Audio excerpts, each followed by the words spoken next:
say hello you in my American voice. I just love me some Maimuna. Yeah. This is what this I called Donald Trump for you. I called Donald Trump for you.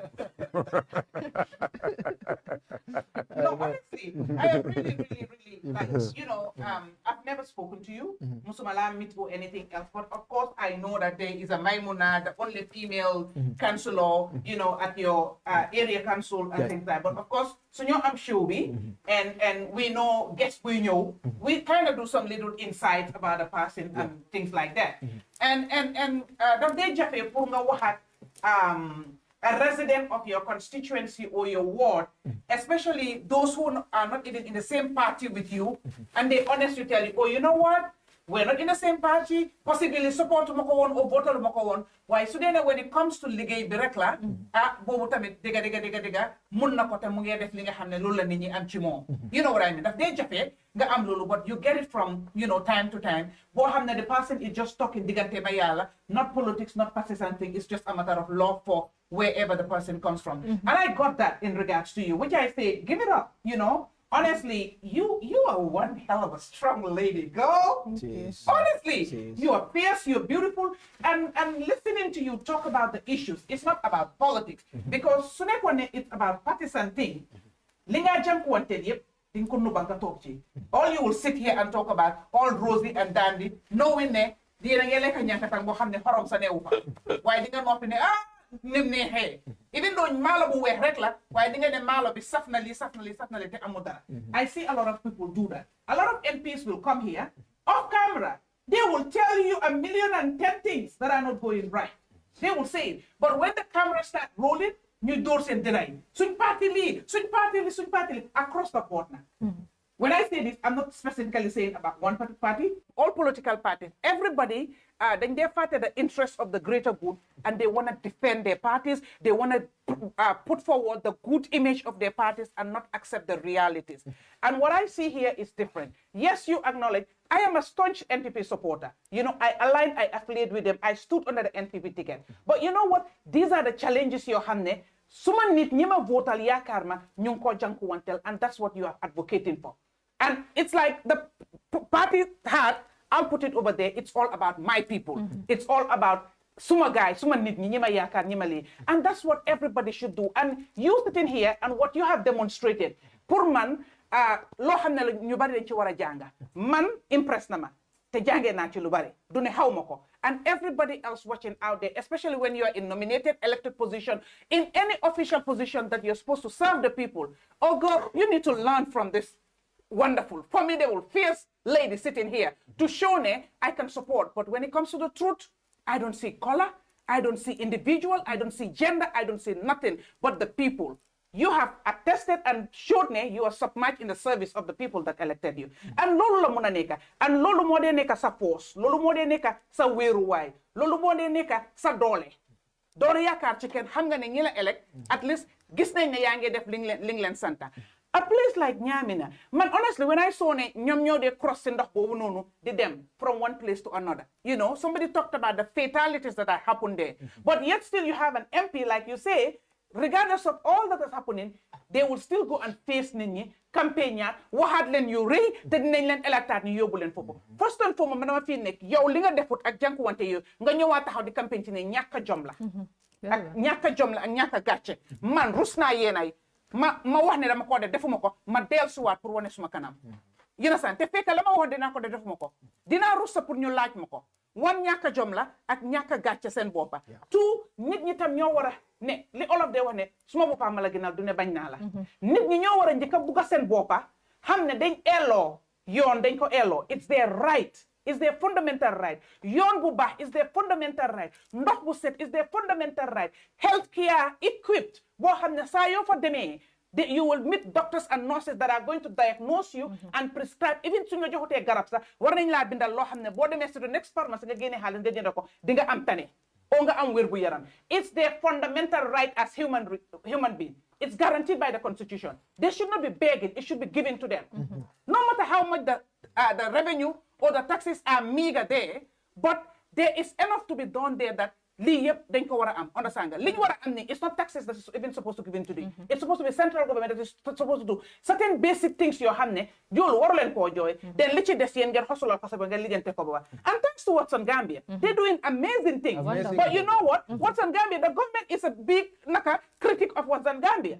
They only look at Watson Gambia, the things that they write against them. But they don't see the good things that Watson Gambia are doing that they are supposed to do because people pay their taxes to them. They don't see that.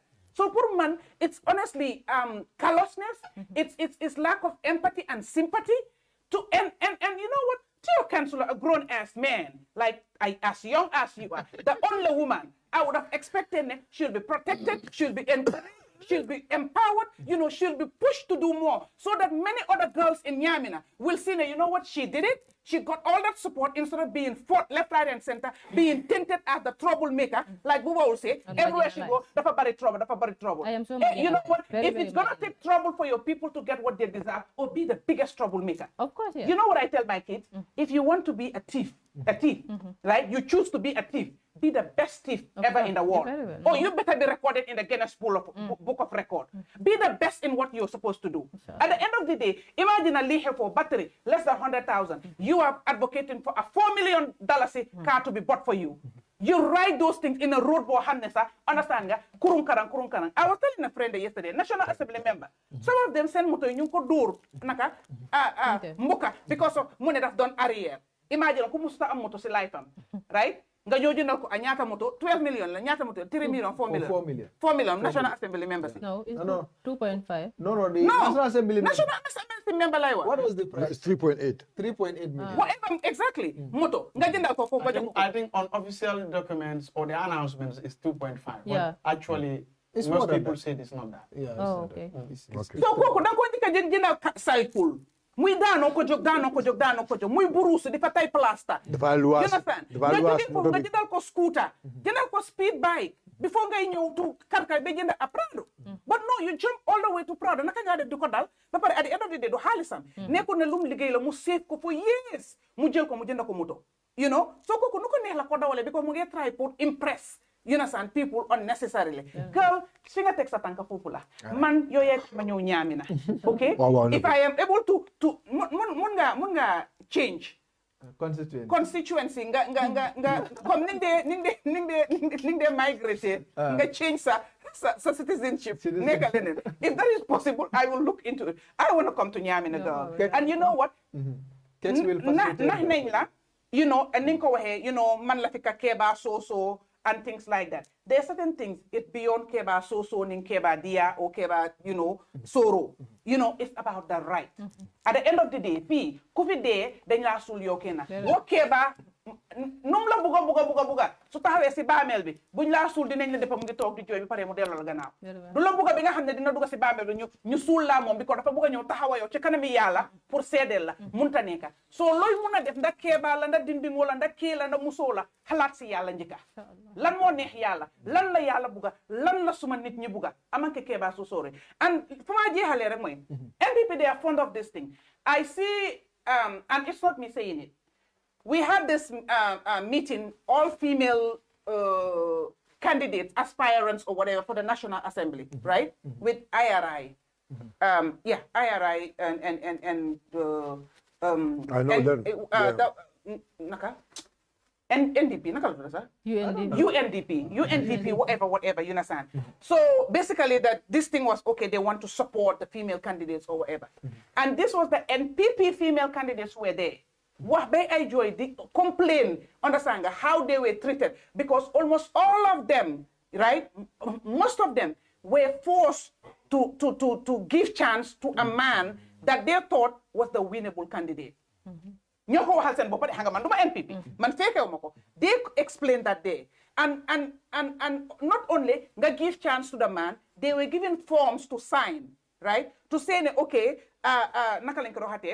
should you not, because you're not elected or whatever, you will still support the person that has been elected, has been nominated by NPP, and you all would rally behind that person for that person to be elected. And you will not stand independent. Independent. You know, they that brought is in case you didn't win during the primaries.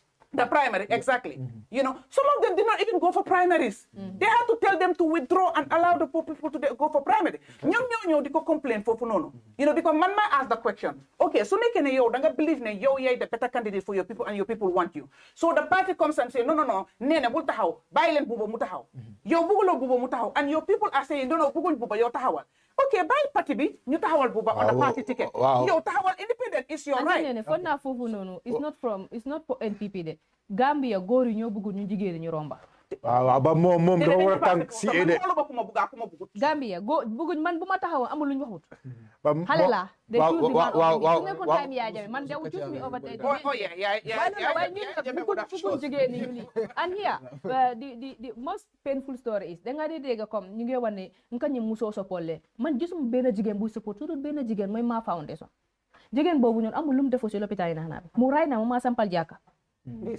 Kooku rek te ñu ne first lady is supporting ministry gender social yi waaw ñu ngi support waaye man surtout anti Fatou muy Fatoumata Jawara kooku rek lay kool xaaji guddi su ma ko koolee tu guddi mu jël Maimuna honorable lu xew mbaar jaama damaa jooy si moom affaire lal bi moom laa ko sant ma ne ko dimbal ma am benn la anti Fatou ma ne ko jigéen yaa ngee soona te dañ dee wane they are supporting jigéen man te was a time I told them man moom am somebody I'm not everyone's friends I will tell you the truth I'm done with it comme man maa ngi support jigéen ban jigéen nga support man I see nobody ku ma support suñu Fatoumata Jawara mooy ma foundation kooku rek support nobody. You know what, man in the combos here, they don't invite me, they don't call me, they don't include me, they don't, and everybody, we are empowerment. So many things you see here happening about women, about women. You know what I mean? Man, who will say that you don't know that Nenneh is in town? Who will say that I don't know that Nenneh is in town? I'm not journalist boo xam ne dafa bëggoon a dugg a kaddu. But you know what they want me to say? I'm a disruptor. Pour ma wax pour nga kuma fo ay kuma kulanda kon. Bari nga fay naw. Yeah, but Nenneh